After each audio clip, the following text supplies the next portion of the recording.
Hello दोस्तों, आप सभी का बहुत बहुत हार्दिक अभिनंदन, स्वागत है।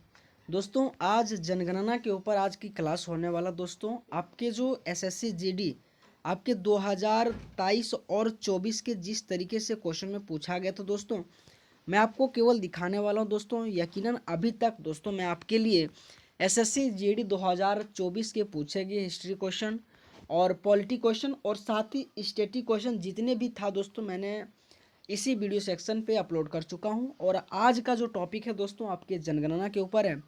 तो दोस्तों आइए टाइम को वेस्ट ना करते हुए आप सभी के लिए दोस्तों मैं एक बार और कह रहा हूं कि जनगणना एक ऐसा टॉपिक है दोस्तों। अभी आपके जितने भी एग्जाम हुआ, चाहे टेक्नीशियन का हो, चाहे आरपीएफ एसआई का हो, चाहे जेई का हो, चाहे स्टेनोग्राफर का, एसएससी एमटीएस का, हर एक शिफ्टों में दोस्तों एक से दो प्रश्न पूछा गया है। तो आने वाले एसएससी जीडी के लिए भी बहुत इंपॉर्टेंट बनने वाला है। तो पहला क्वेश्चन देखते हैं दोस्तों कि 2011 जनगणना के अनुसार निम्नलिखित में से किस राज्य की लिंगानुपात सबसे कम है।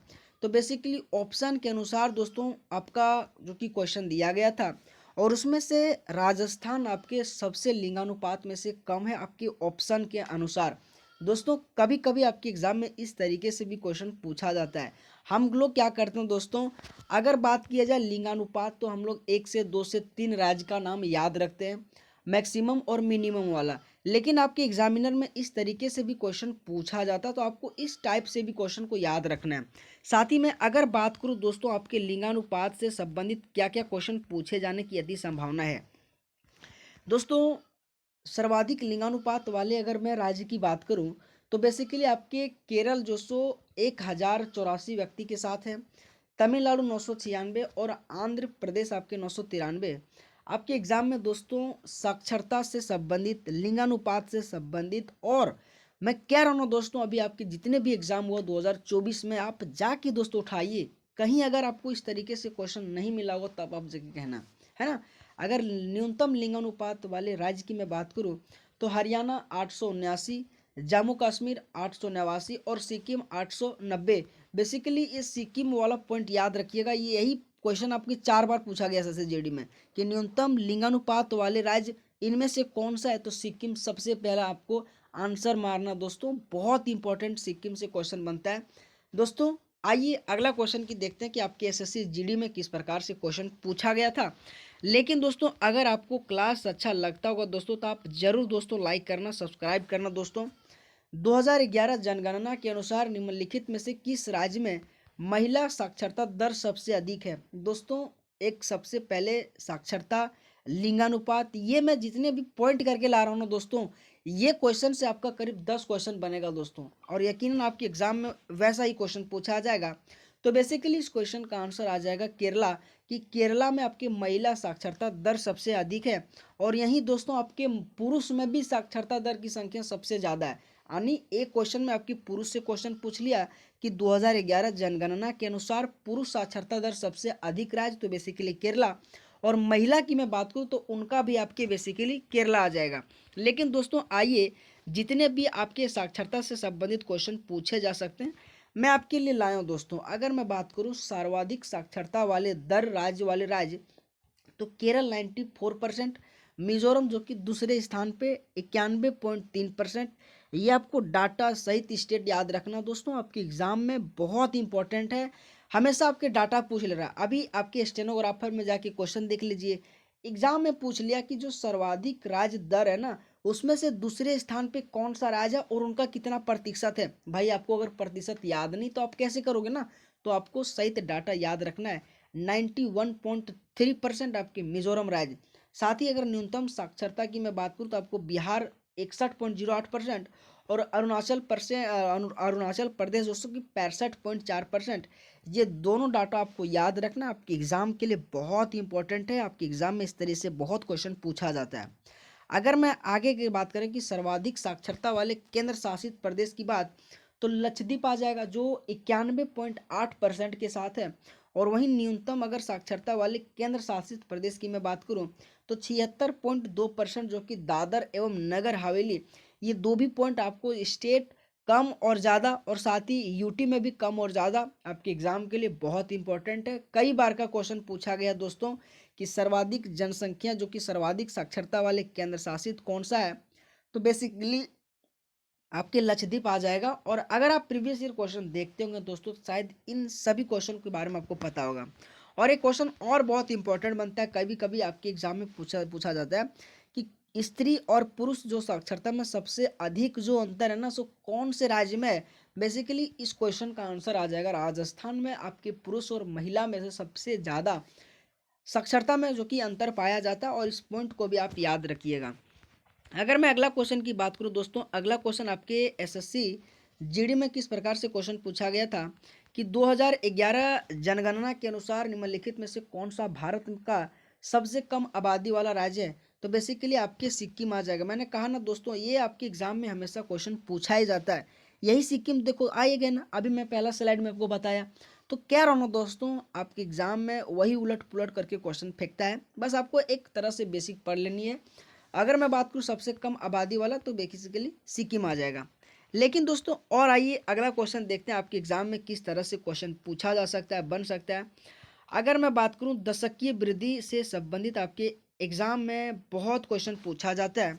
अगर मैं बात करूं 2001 से लेकर 2011 के दौरान भारत की जनसंख्या जो वृद्धि दर है ना, 17.7%। इस पॉइंट को आप याद रख लीजिए दोस्तों, आपके एग्जाम में बहुत इंपॉर्टेंट बनेगा कि 2001 से 2011 के जो दौरान है ना, भारत की जनसंख्या की वृद्धि कितना से कितना रहा था, तो 17.7%। एसएससी जीडी में कई बार का क्वेश्चन पूछा गया है।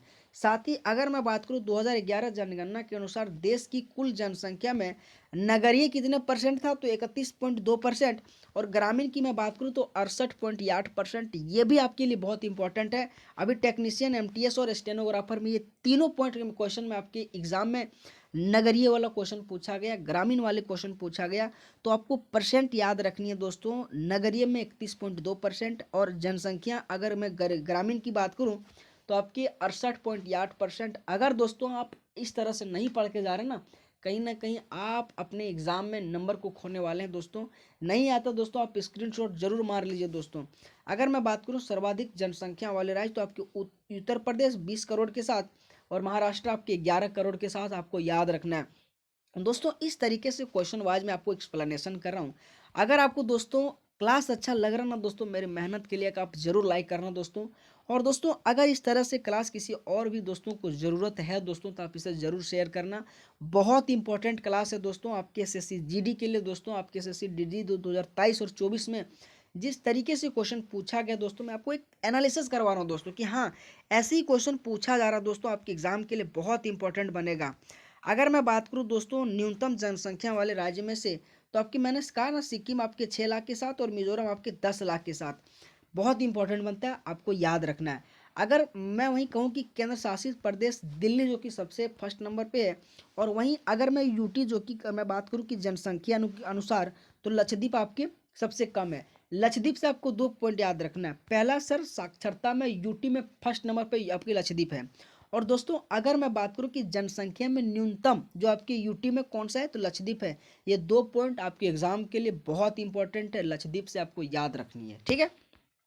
अच्छा दोस्तों अगला क्वेश्चन देखते हैं कि अगला क्वेश्चन आपके एसएससी जीडी में क्या क्वेश्चन पूछा गया था कि जनगणना 2011 के अनुसार निम्नलिखित में से किस राज्य में महिला साक्षरता दर सबसे अधिक था। मैंने कहा ना दोस्तों, केरल से पुरुष भी पूछ लेता है, महिला पूछ लेता है, हमेशा इस तरह से क्वेश्चन पूछा जाता है। बेसिकली साक्षरता एक ऐसा पॉइंट है ना दोस्तों, एक टॉपिक है ना, हमेशा आपके इससे एसएससी जीडी में क्वेश्चन पूछा जाता है। अगर मैं अगला क्वेश्चन की बात करूं कि भारत की 2011 जनगणना के अनुसार निम्नलिखित में से किस राज्य या केंद्र शासित में पुरुष साक्षरता दर सबसे अधिक है। देखो दोस्त, क्वेश्चन आ ही रहा है ना, मैंने कहा ना दोस्तों, क्वेश्चन यहीं से आता है दोस्तों। बस थोड़ा यहाँ से उठा लेता है, वहाँ से उठा लेता है। आप, मैं जिस तरीके से आपको क्वेश्चन करवाना रहा दोस्तों, बस बेसिकली आप टेंशन मत होइए दोस्तों, आप जाइए पढ़ने के लिए और एग्ज़ाम दे के आइए दोस्तों। कहीं ना कहीं आपके एग्जाम में अच्छा स्कोर आएगा। 2011 जनगणना के अनुसार निम्नलिखित में से किस राज्य में महिला साक्षरता दर सबसे कम है, तो बेसिकली राजस्थान। मैंने कहा ना, आपके एग्जाम में बेसिकली ऑप्शन वाइज भी दे देता है, और उस राज्य के अनुसार भी आपको बताना कि इसमें से सबसे कम वाला कौन सा है। तो आपको याद रखना, राजस्थान आ जाएगा। आपके उत्तर प्रदेश ज़्यादा, झारखंड और केरल ज़्यादा है। तो कहीं ना कहीं इस तरह से क्वेश्चन आपके एग्जाम में पूछे जाने की अति उम्मीद है दोस्तों, क्योंकि क्वेश्चन पूछा गया दोस्तों। साथ ही अगर अगला क्वेश्चन की बात करें कि भारत की 2011 जनगणना के अनुसार निम्नलिखित में से कौन सा राज्य या केंद्र शासित प्रदेश सबसे अधिक साक्षर है। दोस्तों इस ऑप्शन के अनुसार आपकी गोवा, जो कि केंद्र शासित या राज्य में से सबसे अधिक साक्षर की मैं बात करूं तो गोवा है। दोस्तों इस क्वेश्चन को बहुत ऐसे दोस्तों को नहीं पता होगा, लेकिन दोस्तों मेरा काम है आपको मैं दिखाऊं क्वेश्चन। आपको अगर नहीं आता दोस्तों आप इसे स्क्रीनशॉट मारिए, क्लास खत्म होने के बाद आप रिवीजन कीजिए। दोस्तों यही है ना जीएस पढ़ने का तरीका, क्या है, क्लास में पढ़ो बाद में रिवीजन करो, है ना, जो नहीं आता उस पर ध्यान दो दोस्तों, है ना। तो इस तरीके से आपको पढ़ के जाने आपके एग्जाम के लिए, और इस क्वेश्चन को बेसिकली आप सब लोग अच्छी तरीके से देख लेना दोस्तों। निम्नलिखित में से कौन सा राज्य या केंद्र शासित प्रदेश में सबसे अधिक साक्षर की मैं बात करूं तो गोवा इस क्वेश्चन का आंसर आ जाएगा। अगर मैं अगला क्वेश्चन की बात करूं कि 2011 जनगणना के अनुसार निम्नलिखित में से किस राज्य की जनसंख्या वृद्धि सबसे अधिक रहा, तो मेघालय आ जाएगा। ऑप्शन के अनुसार दोस्तों देख लो कैसे क्वेश्चन पूछा जा रहा है आपके एसएससी जीडी में। और अगर आप इस तरीके से तैयार नहीं है, इसी तरह से आप प्रिपेयर नहीं, तो कहीं ना कहीं शायद आपके अंदर में प्रॉब्लम आ सकता है दोस्तों। तो दोस्तों आपको स्टेट वाइज भी ध्यान रखनी है, क्योंकि एसएससी जीडी 2024 का ये क्वेश्चन है। और इस तरीके से मैंने आपको अभी तक 3 से 4-5 क्वेश्चन दिखा चुका कि इस तरीके से आपके एग्जाम में क्वेश्चन पूछा जा रहा है, क्योंकि दोस्तों सिंपल वाला तो हर किसी को पता रहता है ना। अगला क्वेश्चन दोस्तों कि 2011 जनगणना के अनुसार निम्नलिखित में से लिंगानुपात जो कि प्रति हजार पुरुष में से कितने महिलाएं हैं, तो बेसिकली 943, जो कि 1000 पुरुष के प्रति 943 महिलाएं। ये आपको पॉइंट याद रखना, और आपकी एसएससी जीडी में ये क्वेश्चन पूछा गया था, जो कि 1000 मेल पे आपको 943 फीमेल है, और ये क्वेश्चन आपके पूछा गया था, आपको याद रखना है। अगला क्वेश्चन है 2011 जनगणना के अनुसार जो कि साक्षरता दर, जनगणना के अनुसार भारत में महिलाओं का जो साक्षरता दर है कितना रहा था, जो कि 65.46% रहा था। मैंने कहा ना आपके पुरुष और फीमेल के लिए आपके एग्जाम में क्वेश्चन पूछा जाता है, तो महिला का अगर पूछ रहा साक्षरता तो आपके 65.46% रहा। इस पॉइंट को याद रखना। और अगर मैं ओवरऑल की बात करूँ 2011 में, अगर ओवरऑल की मैं बात करूँ कि आपकी साक्षरता दर कितना रहा था, तो 74.04% रहा था। और उसमें अगर महिला की मैं बात करूँ तो 65.46% रहा था। इस पॉइंट को भी आप याद रखिएगा, आपके एग्जाम के लिए बहुत इंपॉर्टेंट बनेगा। साथ ही दोस्तों अगर जितना भी क्वेश्चन मुझे लगा दोस्तों आपके एग्जाम में पूछा गया था, दोस्तों सेम क्वेश्चन तो बहुत मिल रहा था, लेकिन मैं चाहा कि नहीं, जो जो क्वेश्चन आपके एग्जाम के लिए इंपॉर्टेंट है, और एक क्वेश्चन से मैंने बहुत सारे एक्सप्लेनेशन भी दिया, और उसी क्वेश्चन से मैंने 10-15 क्वेश्चन छाट छाट के लाया हूँ। तो दोस्तों आप सबका बहुत बहुत धन्यवाद। कम समय में आपके लिए जितना भी क्वेश्चन हो सका दोस्तों मैंने करवाया। यकीनन दोस्तों आपके एग्जाम के लिए ये सारे क्वेश्चन बहुत इंपॉर्टेंट बनेंगे, है ना। तो बहुत बहुत धन्यवाद, थैंक यू सो मच। अगर क्लास अच्छा लगा हो तो आप सभी से रिक्वेस्ट है हमारी क्लास को लाइक करें, सब्सक्राइब करें। थैंक यू सो मच सभी दोस्तों को।